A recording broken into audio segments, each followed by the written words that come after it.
కవిత తాజాగా సంచలనాత్మకమైన వ్యాఖ్యలు చేశారు. వాస్తవంగా ఆమె కోర్టుకి నేను ఏదైతే డైరెక్ట్ ఆన్లైన్లో కాకుండా వచ్చి అటెండ్ అవుతానంది, అటెండ్ అవ్వమని చెప్పింది రౌస్ అవెన్యూ కోర్టు. ఆవిడ ఉద్దేశం ఒకటి, కాస్త 24 గంటలు ఆ సెల్లోనే కూర్చునే దానికంటే కొంత రిలాక్స్ అవ్వడం, ప్లస్ తను ఏదైనా ప్రజలకి సంకేతం ఇవ్వడం.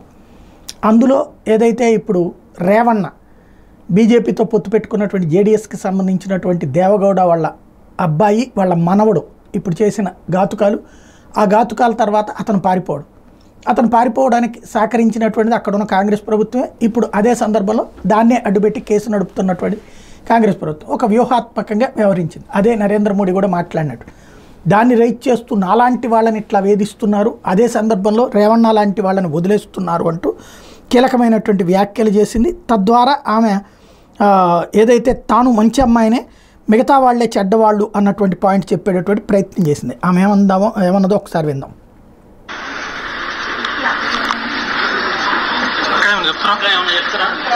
రేవణ్ణ లాంటి వాళ్ళని వదిలేసి వాళ్ళ దేశం దాటించి వాళ్ళంటి వాళ్ళని అరెస్ట్ చేయడం చాలా అన్యాయం. ఈ విషయం అంతా గమనించాలని కోరుతా ఉన్నాను. Thank you. అది రేవణ్ణ లాంటి వాళ్ళని వదిలేసి నాలాంటి వాళ్ళని పట్టుకుంటున్నారు అంటూ అసలు ఫైనాన్షియల్ ఫ్రాడ్ అన్నటువంటి దాంట్లో ఇప్పుడు ఆవిడ మీద ఛార్జ్ షీట్ రాబోతుంది. అది క్లియర్గా చెప్పారు, వారం రోజుల్లోపు ఛార్జ్ షీట్ వేస్తామని. ఛార్జ్ షీట్లో ప్రధాన నిందితురాలుగా ఆవిడే ఉండబోతోంది. దానికి సంబంధించినటువంటి లెక్కలన్నీ చాలా పక్కాగా ఉన్నాయి. ఆ నేపథ్యంలో తప్పించుకోవడానికి ఈ విధమైనటువంటి స్టేట్మెంట్ని వాడుకుంటుంది ఆవిడ.